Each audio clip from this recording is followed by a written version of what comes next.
Hi, hello, and welcome back to the Daily Journal's Prep Focus on Football. I'm your host, Tim Ahrens. With me for the fourth season, the man, the myth, the legend, the authority on high school football in Illinois, Steve Soucie. Souce, people are probably wondering what the heck we're doing in early summer talking about high school football. We just got a little antsy, didn't we? Yeah, pretty much. It comes down to it. You know, we start seeing football schedules come out, get released. People start talking about games and stuff like that. We figured, what the heck? We might as well start talking about it a little bit early this year. Yeah, I got a little antsy. I know I have some vacation time coming. You have some vacation time coming. So, you know, why not do it now and just get out of the way? Yeah, and also, just on a point of order here, if we start early, maybe you can get a little bit more prep time in this year after your disastrous performance in Grid Picks last year. It was a poor finish. Yeah. It was a poor finish. And a poor start. Well, following and a poor the poor in-between. start, Yeah. The in-between part wasn't as poor, but it was decently poor. So. Yeah. Okay, well, like we alluded to, we're going to talk a little bit about the schedule this year, and let's start first of all with Kankakee. The K's were 2-7 last year. They play in the Southland Conference, which has a state champion in it, Crete Moni. What can you tell us about the second year in the Coach Bonner? Well, they're hoping to get off to a good start this year. They switched their schedule around a little bit this year. They're opening the season with Solario Academy, which was one of their 2 wins last season, instead of Bishop McNamara, which didn't go very well for them in a 2-year contract that ended last year. So they're hoping to get off to a better start, and then they move over week 2 over to Bradley. So get off to a start, maybe put them in a position where they can be a little bit more competitive this year in the Southland. There's some good teams in that league, though, including Crete. Ridge Central is supposed to be a lot better as well. Well, it's good to see that they're still playing Bradley. Yeah. So we still have some a little bit of all city football action going on. And speaking of Bradley, let's talk about them. I think they were, what was the record last year? 6-4 last year. Made got the in the playoffs. Yeah, lost very that good. first round game. What do you know about them? They're expecting to have a pretty good year over there in Bradley. They had a lot of key juniors last year.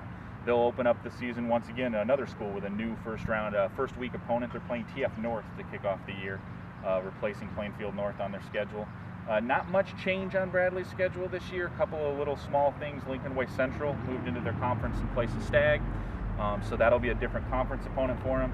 And unlike past years, Bradley's playing all 9 of their games on Friday night. None of their Southwest Suburban Conference foes that don't have lights are at home this year against Bradley. So Bradley will be playing under the Friday night lights every week this year. Right, good.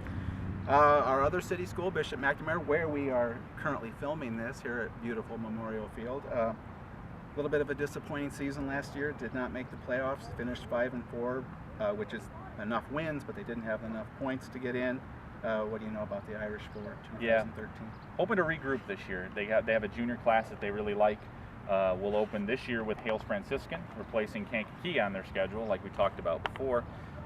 Another notable change to McNamara's schedule is they added one of the Catholic League powers in one of their crossover blue games with Chicago Mount Carmel, last year's Class 8A state champion. So that's a team that's obviously steeped in history, and Mac used to play them on a semi-regular basis. Haven't played them in a while. They have to travel up to Gately Stadium for that one in week 3. Okay, well, sounds like tough starts maybe for our city schools, at least tough opponents to begin with. Now let's cross over to the Interstate 8, where we have a lot of teams in our coverage area. And I think the first week of the season, we see a Wilmington-Coal City matchup. Yeah, a big rivalry matchup right off the bat. I was talking to Coach Reentz over at Wilmington, and he's like, you know, those are the kinds of games that you get excited about, playing them that early in the season. But on the flip side, you realize you've got to get a lot of work in to get ready for a quality opponent like that right to start the season. So the I-8 this year is pretty much run-of-the-mill. Their schedule didn't change very much.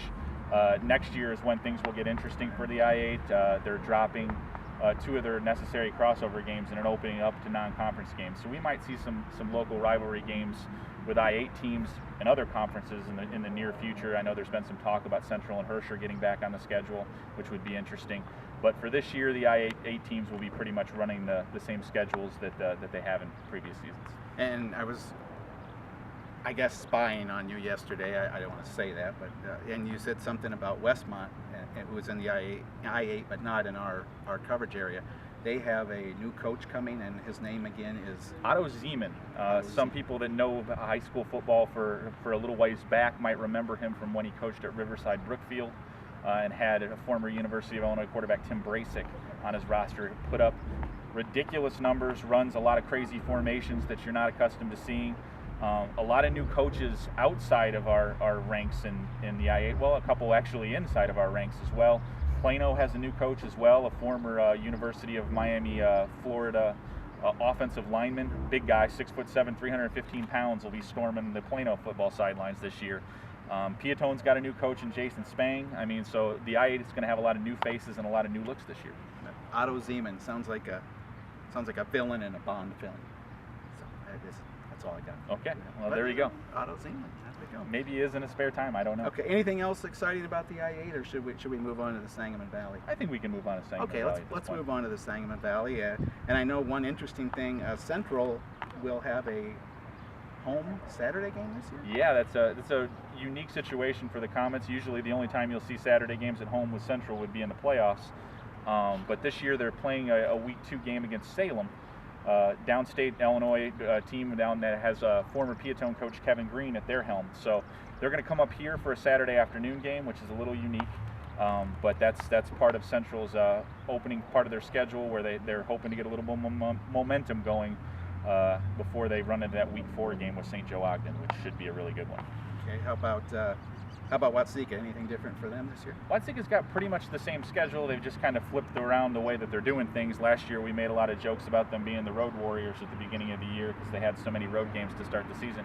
This year they're all at home right at the beginning of the year before they go on a 4-game road trip in the middle of the season. So they'll be the road warriors. It'll just take them a little bit longer than it did last year. And I know Iroquois West has added to their schedule Milford, which is an Iroquois County opponent, which Milford hasn't played anyone in the area in years, so this is kind of unique. Yeah, it'll be Iroquois West and Milford in Week 2, and both of those teams will be featuring either new or returning coaches. Iroquois West, Matt Wasilewski is taking over the reins for DJ Harris down there at Iroquois West, and Clint Schwartz is coming back to coach Milford after being the coach of Milford a couple of seasons ago. Okay, well, sounds like you've been doing your homework already. What's on your agenda for the summer here? Well, you know, I got my upcoming yearly baseball trip, and then before you know it, we'll be out there at 7-on-7s and getting ready for the high school football season that kicks off in middle of August. August 14th is the first day of practices. A little bit of changes to the way that they're doing practices this year. Not quite the 2-a-day formula that you're remembering, limiting the number of hours that you can be out there during dog days. I'm sure you would have appreciated that back in your day. Sure. But the coaches are going to get used to some subtle changes and try to get ready for teams to get out there and kick it off on August 29th. August 29th is the kickoff date for the high school football season. We will be here, of course, every week during the season to talk a little bit about the games coming up and give our predictions. I promise this year I will do better so that I can keep on him a little bit. That's kind of an empty promise, though, because it would be really hard for you to do worse. Well, no, I could do worse. I didn't get last year. I remember a couple of Kyles behind me. Yeah. Right? Barely. Yeah, well, barely. That's what you want to hang your hat on, I guess. I had a bad foot last year, and I couldn't make picks. What does the foot have to do with picking football games? I use a lot of foot in my pickings. Well, maybe you ought to consider changing that formula. It didn't work very well for you. Well, it didn't work last year, but I remember I did win 2 of the 3 years previous to that. You know, you've told me numerous times, live in the now, and that's what I'm going to tell you now. And speaking of the now, our baseball teams aren't so good. So yeah, maybe let's not talk about that. Let's just we could talk Blackhawks, but we're on a high school football show, so I shouldn't do that. So.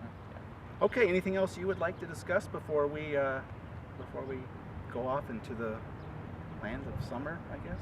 I think we're good. Okay. We've got it all taken care of. Well, on June 27th, which is a Thursday, we will have the schedules posted in the Daily Journal. We have a special page lined up for that, so be sure you grab your paper that day. Make sure you grab the paper every day. We still, our kids need to eat, and when you do that, our kids can eat. So unless you have some words of wisdom, I think it's probably time to say we'll see you on the sidelines. I'll save my words of wisdom for August like I usually do. I only have so many to spare, so I got to hold them back as best I can. All right, we'll see you later.